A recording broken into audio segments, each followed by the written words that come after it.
పశ్చిమ గోదావరి జిల్లాలో ప్రజా సమస్యలపై చేపట్టిన ప్రజా చైతన్య పాదయాత్ర ఆందోళనకు ఆరంభమని సిపిఎం కేంద్ర కమిటీ సభ్యులు డి రమాదేవి అన్నారు. పశ్చిమ గోదావరి జిల్లా సిపిఎం జిల్లా కమిటీ ఆధ్వర్యంలో జిల్లా కార్యదర్శి జేఎన్వి గోపాలన్ నేతృత్వంలో చేపట్టిన ప్రజా చైతన్య పాదయాత్ర శుక్రవారం నరసాపురంలో 16వ రోజు సాగిన పాదయాత్రలో ఆమె పాల్గొన్నారు.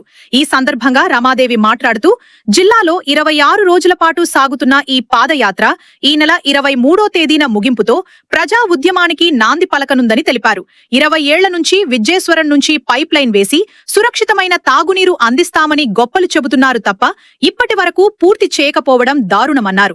పాదయాత్ర దళ నాయకులు సిపిఎం జిల్లా కార్యదర్శి జేఎన్వి గోపాలన్ మాట్లాడుతూ సంపన్నులకు భూములు క్రమబద్ధీకరించడానికి ప్రభుత్వం చేసే చొరవ పేదలకు ఇళ్ల పట్టాలు ఇవ్వడంలో లేదని విమర్శించారు. ఉండి నియోజకవర్గంలో సాగిన ఇల్లు కూల్చివేత ఇతర చోట్ల కూడా కొనసాగే దిశగా పాలకులు వ్యవహరిస్తున్నారన్నారు. సిపిఎం జిల్లా కార్యదర్శి వర్గ సభ్యులు కౌరు పెద్దిరాజు, జిల్లా కమిటీ సభ్యులు జక్కంశెట్టి సత్యనారాయణ, గొర్ల రామకృష్ణ, పి పూర్ణ, ఏ అజయ్ కుమారి, సూర్నీరు వెంకటేశ్వరరావు, కె క్రాంతిబాబు, మామిడిశెట్టి రామాంజనేయులు తదితరులు పాల్గొన్నారు.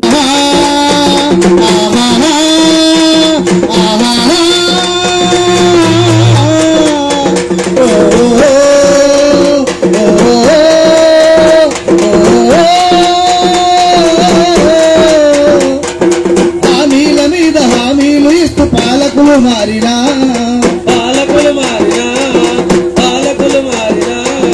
ఎక్కడ వేసిన దొంగలి అక్కడ వాదలు తీరనా కాలన్నీ అరిగలా ఒంటరిగా తిరుగక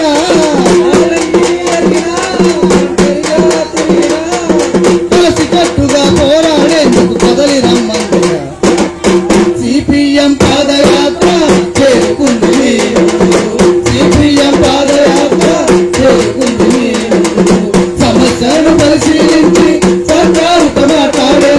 ట్యాంక్ నుంచి వస్తున్నటువంటి నీళ్లు పచ్చగా వస్తున్నాయనేది గ్రామ ప్రజలందరూ ఆరోపిస్తున్నారు. ఇక్కడి నుంచి 10 గ్రామాలకి నీళ్లు సప్లై అవుతా ఉన్నాయి. ఈ తాగడానికి నీళ్లు లేనందున వాళ్ళు అదనంగా డబ్బులు ఖర్చు పెట్టుకుని నెలకి 600 రూపాయల చొప్పున ఖర్చు పెట్టుకుని ట్యాంకులు తెచ్చుకోవాల్సిన అవసరం ఉంది. తక్షణం ఈ సమస్యను పరిష్కారం చేయడానికి ప్రభుత్వం చర్యలు తీసుకోవాలా. అయితే ఇక్కడ ఉన్నటువంటి వాళ్ళు దీన్ని సరిచేయలేనటువంటి పరిస్థితి, అవసరమైనటువంటి మెటీరియల్ కానీ అవసరమైనటువంటి బడ్జెట్ కానీ కేటాయించకపోవడం అనేది ప్రభుత్వ వైఫల్యం. ఈ ప్రభుత్వ వైఫల్యాన్ని తక్షణం చక్కదిద్దాల్సినటువంటి అవసరం ఉంది. అలాగే ఈరోజు ఇక్కడ ఉన్నటువంటి వర్కర్స్ కూడా మేము ఇక్కడికి వస్తే చెప్తా ఉన్నారు, వర్కర్స్ కూడా ఇవ్వాల్సినటువంటి మినిమం వేజెస్ ఇవ్వట్లేదు అనేటటువంటిది. వీటన్నిటిని చక్కదిద్దడం ద్వారానే మంచినీళ్ల సరఫరాని మెరుగుపరచడం సాధ్యమవుతుంది. మంచినీళ్ల సరఫరా మెరుగుపరచకపోతే ఈ మెరుగుపరిచే వరకు పర్మనెంట్ చర్యలు తీసుకునేదాకా కూడా ప్రజలు ఆందోళన చేస్తారని సిపిఎం హెచ్చరిక చేస్తాం. 26 రోజుల పాటు పాదయాత్ర తర్వాత మార్చి 23 సోమవారం నాడు జిల్లా కలెక్టర్ ఆఫీస్ దగ్గర పెద్ద ధర్నా సభ జరగబోతా ఉన్నాయి. కాబట్టి మీరంతా కూడా మార్చి 23 సోమవారం నాడు జిల్లా కలెక్టర్ ఆఫీస్ కి తరలి రావాల్సిందిగా కోరుతా ఉన్నాం.